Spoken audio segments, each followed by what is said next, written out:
계시록 3장 1절에서 6절의 말씀을 가지고 살았다 하는 이름을 가졌으나 죽은 자, 오늘 본문이 나오지요. 이런 제목으로 하나님의 말씀을 나누도록 하겠습니다. 오늘은 7 교회 중에서 몇 번째입니까? 5번째 교회, 4대 교회에 보낸 편지 내용입니다.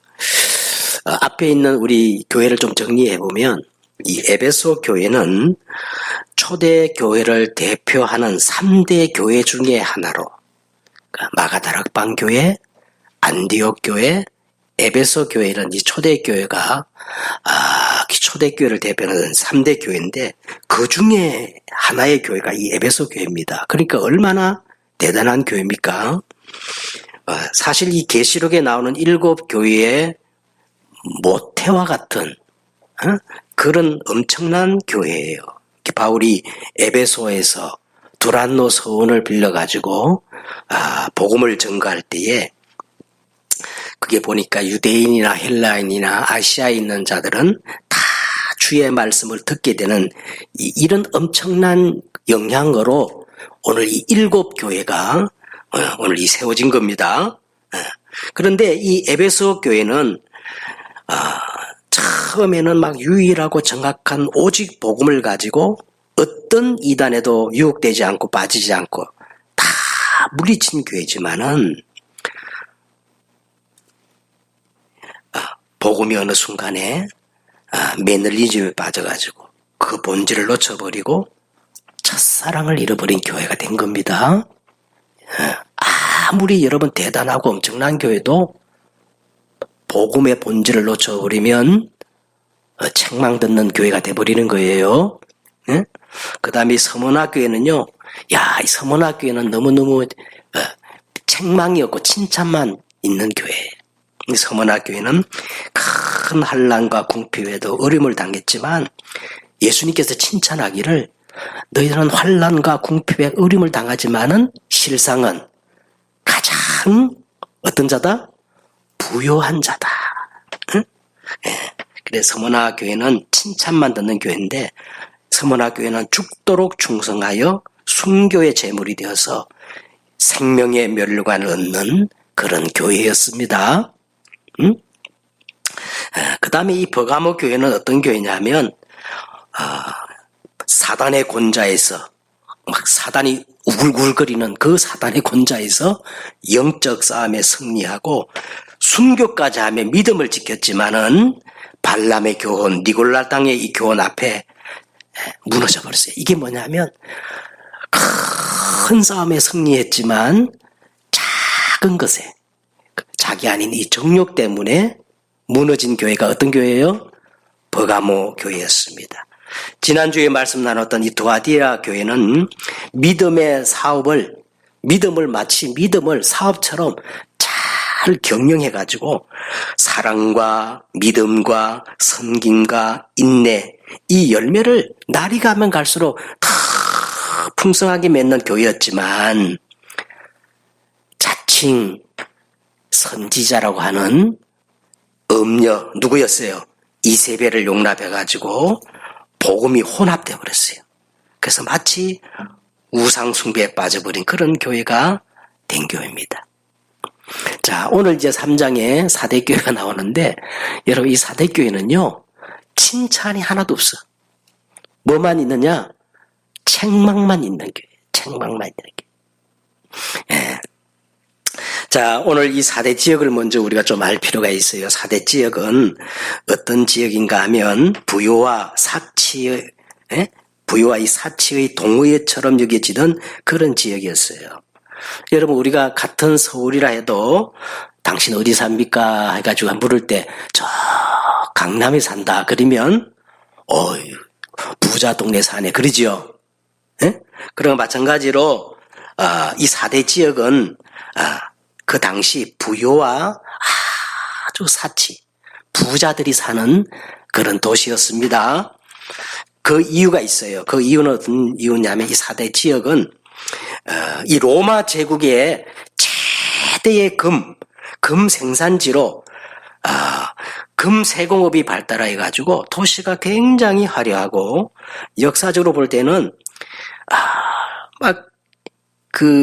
이 엄청난 그 매장된 금을 차지하려고 강대국들이 늘 서로 차지하려고 전쟁이 끊이지 않은 그런 지역이었어요. 그래서 사람들이 겉으로는 화려하고 많은 것을 가지고 있는 부유한 것처럼 보이지만은 이 사람들 속에는요, 언제 전쟁이 터질지 모르는 그런 불안감을 가지고 사는 사람들이었습니다. 그래서 이 종교에 대한 열정이 가득한 도시였는데, 그래서 이 도시 안에는 수많은 종교가 공존해 있었고, 이 도시에 이제 복음이 전해지자 이 사람들이 본래 가지고 있던 이 종교 열광주의에 편성해 가지고 사대교회는요, 짧은 시간에 숫자적으로 엄청난 급선장을 하게 되고 큰 교회가 된 거예요. 부자교회, 큰 교회. 그런데 기존 우상 종교가 섞이면서 이 원색 복음, 오직 복음이 아니라 섞인 복음, 혼합주의, 다원주의 모습을 띠게 된 겁니다. 여러분, 이 배경을 가지고 오늘 우리 본문을 읽어야 돼요. 사대교회는 어떤 교회다? 부자교회다. 자, 계시록에 나오는 7교회는 다 공통된 환경에 처해 있었는데 어떤 환경이냐면 교회 밖에 세상으로부터 정치적으로, 사회적으로, 공통적으로 피팍을 다 받았어요. 그런데 자, 앞에서 우리가 이제 4교회, 2장에 나오는 4교회는 피팍과 함께 이 밖에서부터 오는 이단의 공격이나 거짓 선지자로부터 공격을 받아가지고 넘어졌는데, 오늘 이 3장에 나오는 3교회는 이 밖에서 오는 그런 피팍이나 이단의 공격 때문에 넘어진 게 아니고 교회 내부에서 발생한 문제로 스스로 이렇게 무너지는 그런 공통점이 있습니다. 여러분, 우리가 교회사를 보면은 항상 외부로부터 큰 환란이나 핍박이 올 때는요, 교회는 오히려 정말 별과 같이 빛나는 그런 모습이었지만, 교회가 부유하고 많이 배우고 가진 것이 많아질 때 오히려 하나님을 아는 것을 대적하여 높아진 교만, 자만 때문에 교회가 더 심각하게 부패해지고, 그래서 스스로 무너지는 겁니다. 그런데 우리는 이 후자에 대해서 감각이 없어요. 도리어 착각합니다. 아이고, 우리 교회가 부자 교회인데, 사람이 이렇게 많이 모이는 대교회인데, 그런데 그걸 오히려 사람들이 뭐라 그러냐면 부흥이라고 착각하는 거예요. 교회 사람이 많이 모이고, 교회가 부자면 저 교회는 부흥됐다. 그런데 여러분, 이 계시록의 7교회를 보면요, 그걸 가지고 예수님이 칭찬한 적이 하나도 없어. 오히려 뭐라 그랬냐면,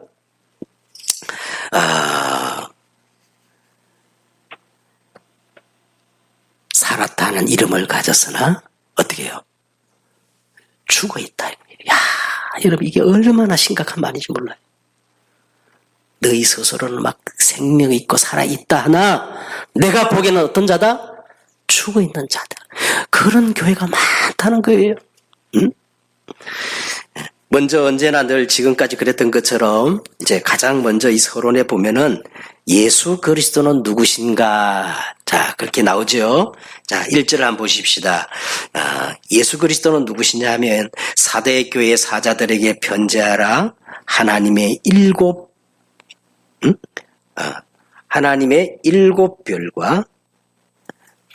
7영과 하나님이 7영과 7별을 가지신 이가 그랬어요.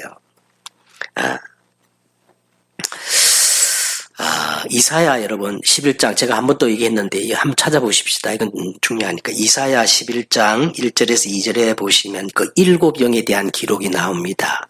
7영은 성령을 가리키는데 성령의 그 색깔, 성령의 역할이 이렇게 7가지로 나타난다는 거예요. 자, 이사야 11장 1절에 보니까 이새의 줄기에서, 여러분 이새가 누굽니까? 누구의 아버지죠? 다윗 왕의 아버지예요. 그죠? 자, 이새의 줄기에서 한 싹이 나며 그 뿌리에서 한 가지가 나서 결실할 것이요. 자, 이게 이새의 뿌리에서, 이새의 줄기에서 한 싹이 나고 한 가지가 나오는데 이건 누굴 얘기하느냐면 아브람과 다윗의 자손 누구예요? 예수 그리스도를 말씀하고 있는 거예요. 자, 그런데 그 뒤에 한번 보십시다. 그 뒤에, 자, 그 위에, 자, 그거가 이제 예수님의 뭘 통하여 예수님의 위에 7영이 임하는데 그 7영이 어떤 영이냐? 여호와의 영, 지혜와 총명의 영, 모락과 재능의 영, 지식과 여호와를 경외하는 영, 7영이 강림한다 그랬어요. 자, 그러면 이 완전한 성령이 누구를 통해서 우리에게 임한다는 거예요?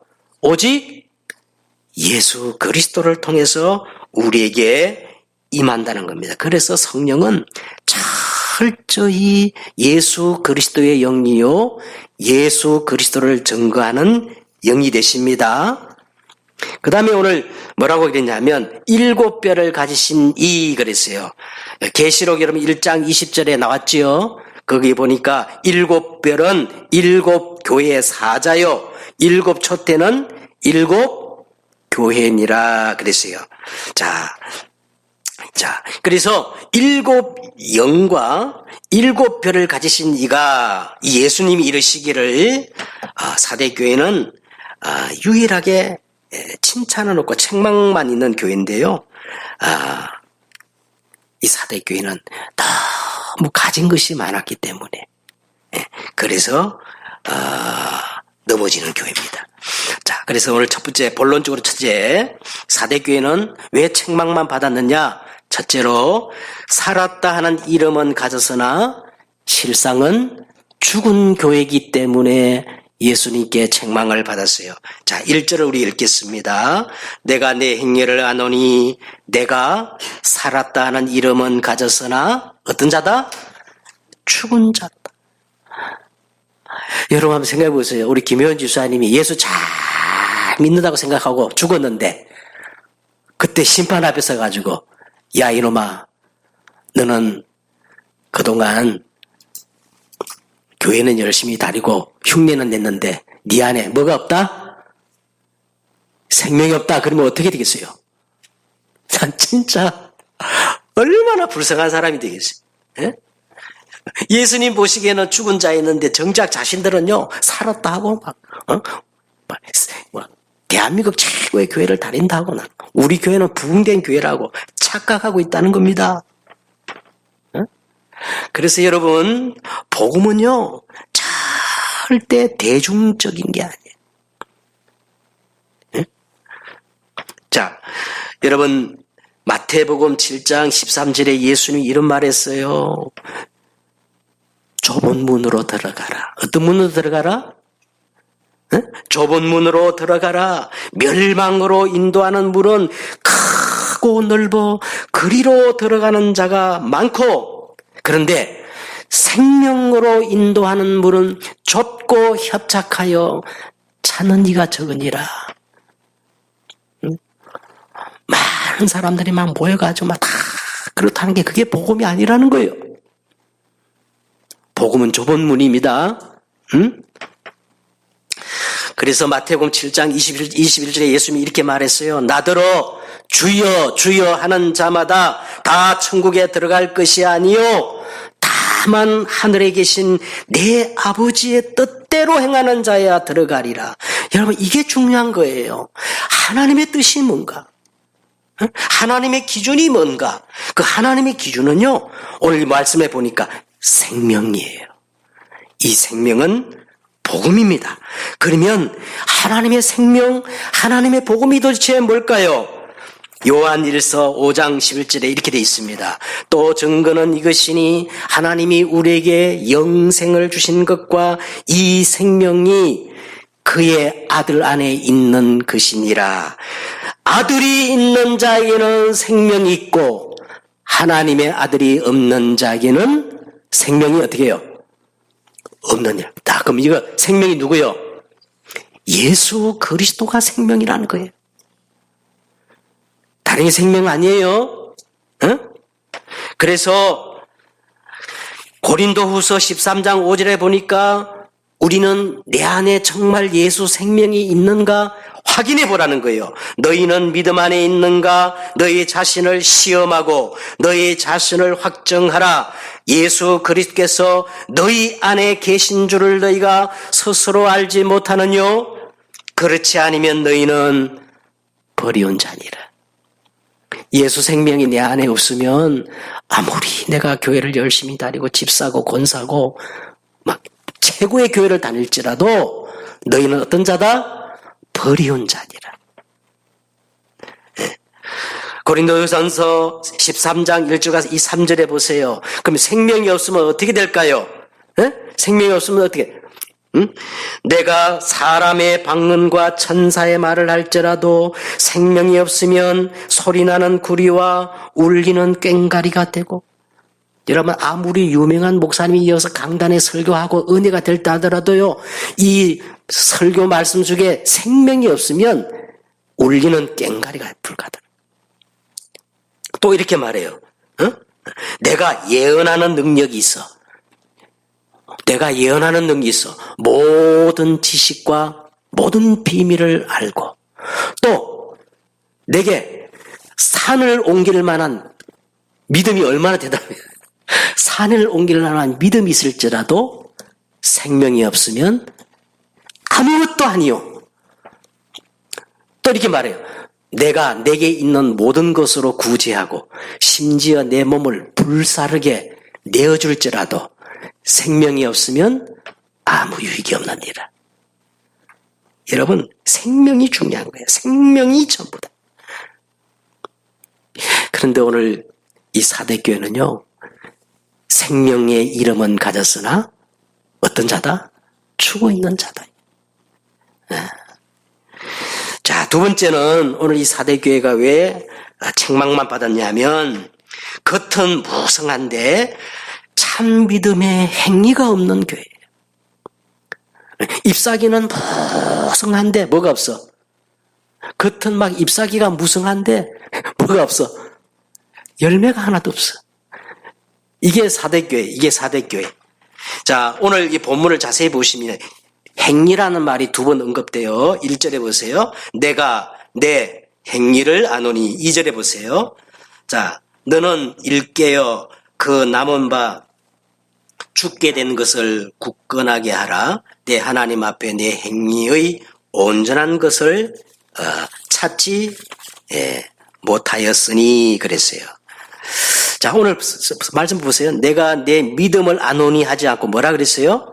내가 내 행위를 아노니. 그리고 내 행위의 온전한 것을 찾지 못했다.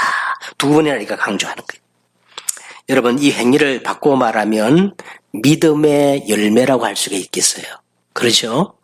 믿음의 열매가 행위입니다. 여러분, 열매로 그 나무를 안다고 예수님이 말씀하셨죠? 그래서 열매는 굉장히 중요한 거예요. 여러분, 사과가 맺혔으면 그 나무는 무슨 나무예요? 사과나무요. 배가 맺혔으면 그 나무는 무슨 나무예요? 그러니까 열매로 그 나무를 아는 겁니다. 그러니까 열매는 굉장히 중요한 거예요.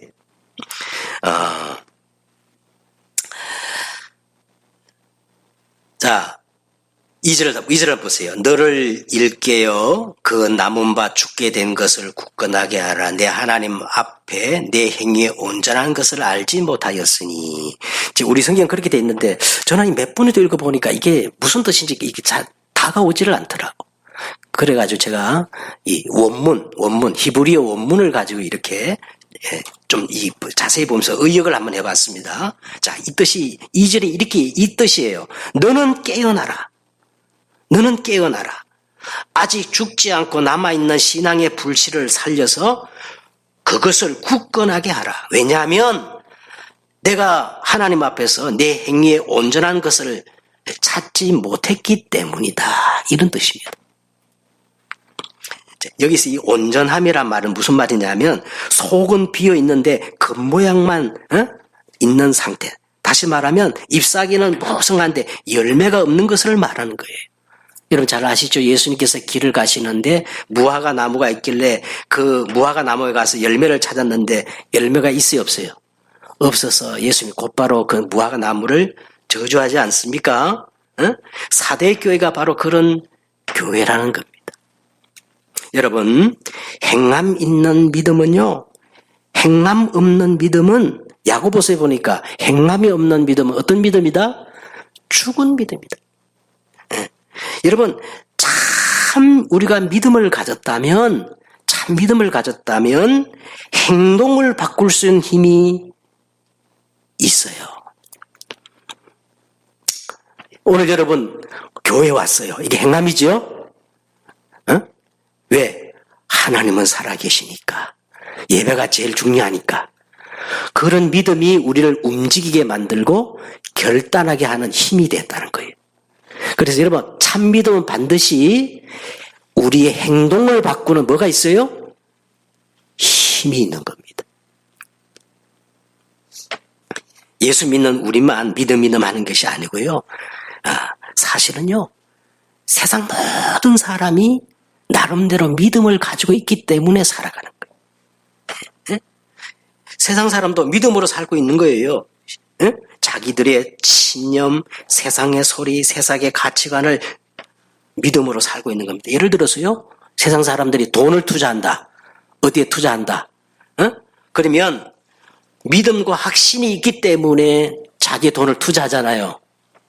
그것도 일종의 믿음이에요. 여기서 영원히 변하지 않는 원칙이 있는데 믿음은 반드시 행동을 바꾸는 힘이 있다는 겁니다. 그래서 예수님은요, 내 믿음대로 어떻게 해요? 될지라. 그 말은요, 믿는 대로 되는 거예요. 할렐루야.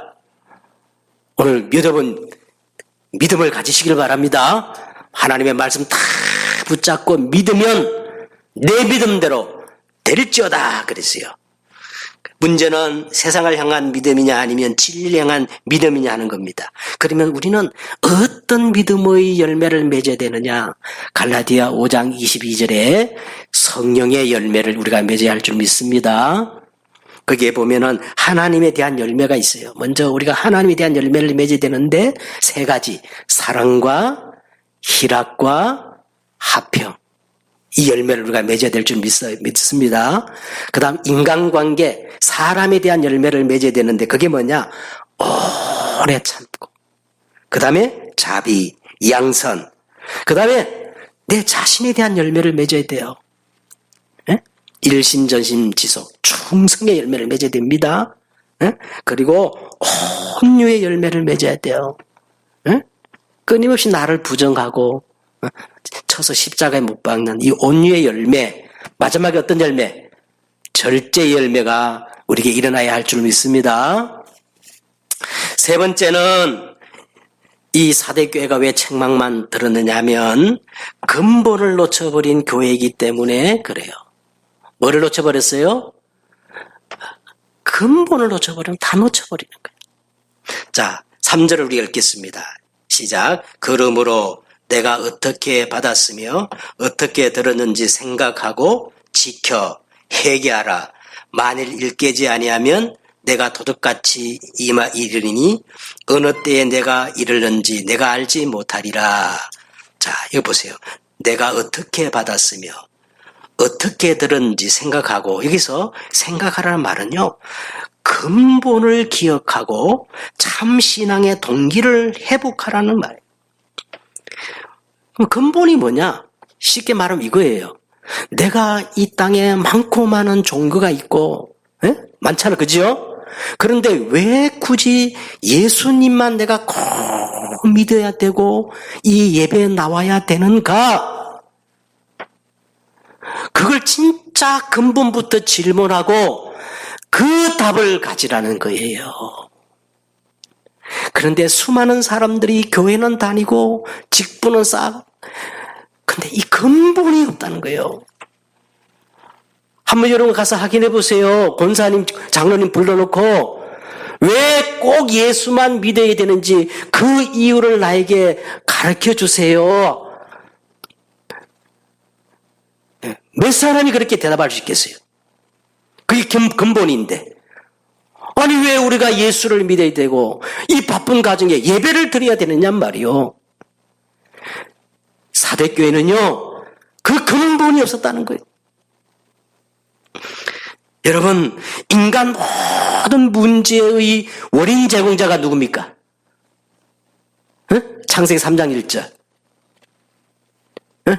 그러나 하나님이 지으신 덜 짐승 중에 누가 가장 강구했어요? 뱀입니다. 여러분, 인간 모든 문제의 원인 제공자가 사단이요. 성경은 그렇게 밝히고 있어요. 사단 어떻게 해결할 겁니까? 요 사단의 유혹을 받아가지고 창세기 보니까 선악과를 따먹고 우리 인간이 죄를 지은 거예요. 그래서 어떻게 됐어요? 생명의 근원 되신 하나님을 영원히 떠나버린 거예요. 이 중요해요. 자, 첫째, 누구의 미혹을 받아? 사단의 미혹을 받아. 우리가 범죄해서 누굴 떠난 거예요? 하나님을 영원히 떠난 거예요. 이게 인간의 근본 문제예요. 인간은 이 세 가지 문제를 해결할 수 없기 때문에 하나님은 곧바로 창세기 3장 15절 누구를 보내겠다고 약속했어요? 여자의 후손이 와서 누구의 머리를 깨뜨릴 거다? 이 뱀의 머리를 깨뜨릴 거다. 저는요, 확실히 얘기합니다. 여러분, 가문 속의 역사는 이 강한 자, 뱀이 결박되지 않고는요, 재앙과 저주가 떠나가지 않아요. 알겠죠? 우리 대한민국의 역사는 이 사단의 세력이 결박되지 않고는요, 우리 대한민국이 하나 되지 못합니다. 알겠죠? 그래서 창세기 3장 21절에 아담과 하와를 하나님이 뭘 지급했어요? 가죽옷을 지급했어요. 그게 십자가입니다. 그래서 이 근본을 우리가 회복해. 자, 오늘 성경은 무슨 얘기를 합니다? 자, 이것이 아니면 예수님이 도적까지 오신단 말이에요. 이 도적까지 오시는 예수님은 어떤 분이냐? 심판주로 오시는 거예요. 여러분, 이거 회복하지 않으면요, 절대 근본적인 재앙이 해결 안 돼요. 문제가 해결이 안 돼요. 막을 수가 없어요. 야, 나 지난주에 우리 그 시청 광화문 일대 우리 예수 믿는 사람이 꽉 찼어. 얼마나 은혜가 되든지. 예? 그래서 막 모여가지고 예배 드리는데 막 너무, 난 솔직히 눈물이 나더라. 예? 여러분, 이 강한 자를 결박해야 돼요. 응? 자, 결론을 맺겠습니다. 자, 오늘 결론을 이제 보시면 4절과 6절에 보니까, 흰옷 입은 자들이 나와요. 흰옷 입은 자들.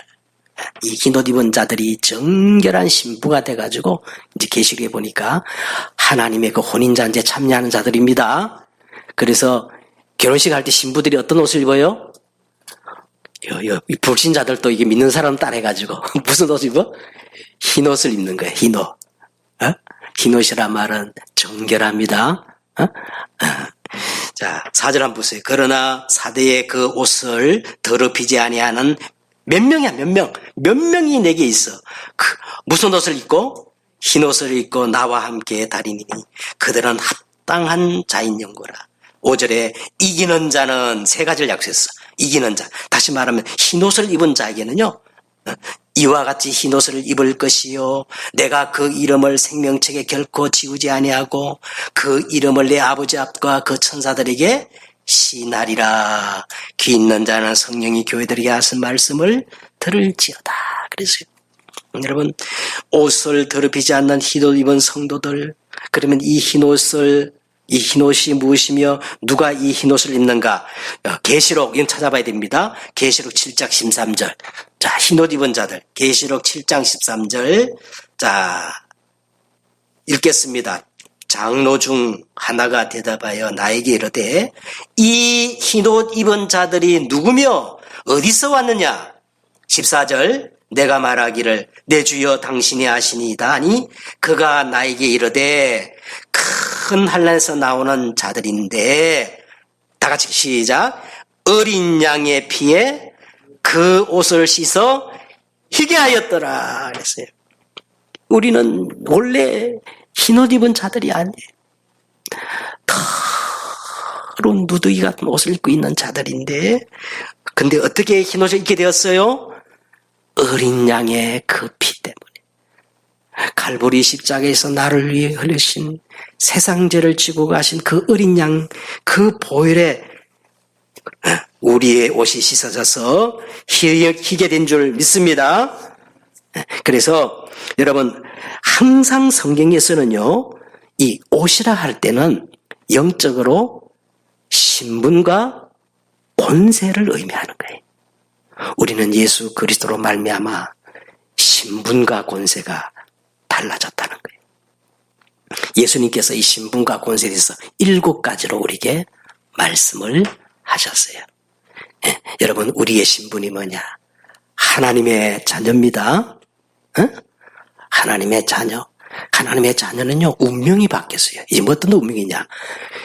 사단에게 장악된 자가 아니라 성령에 인도받는 자예요. 할렐루야. 그리고 하나님의 자녀는 기도하면요, 저 보좌로부터 성령이 역사한다는 거예요. 지난주 그랬죠? 만국을 다스리는 권세를 주셨다 그랬죠? 철장의 권세로. 하나님의 자녀가 기도하면 누가 역사해요? 성령이 역사하면요, 보좌로부터 천군 천사가 동원되어지는 거예요. 그러면서 우리가 보이지 않게 막 영적 싸움이 일어나는데 이 흑암 세력이 무너지는 거예요. 그리고 내가 있는 모든 현장에 눈에 보이지 않지만은 하나님 나라의 어마어마한 배경이 주어지고, 그렇죠?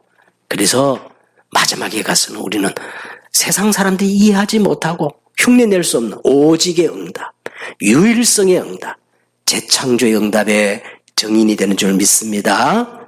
한 주간 예수 그리스도의 이 흰옷을 입고 신분과 권세를 누리는 여러분 되시기를 주 예수 이름으로 축복드립니다. 기도하겠습니다. 하나님 감사합니다. 하나님, 우리는 살았다 하는 이름은 가져서나 죽은 자가 되지 말게 하옵소서. 잎사귀만 무성하고 열매 없는 자 되기를 원하지 않습니다. 하나님, 우리가 이유 있는 신앙이 되게 하옵소서. 내가 왜 예수 그리스도를 꼭 믿어야 하며 예배를 드려야 하는가, 근본을 찾는 저들이 되어지게 하시고, 마지막에 우리가 예수 그리스도의 흰옷을 입고 정말 신분과 권세를 누리고 사용하는 저들이 되어지게 하옵소서. 우리 구주 예수님의 이름으로 기도드렸사옵나이다. 아멘.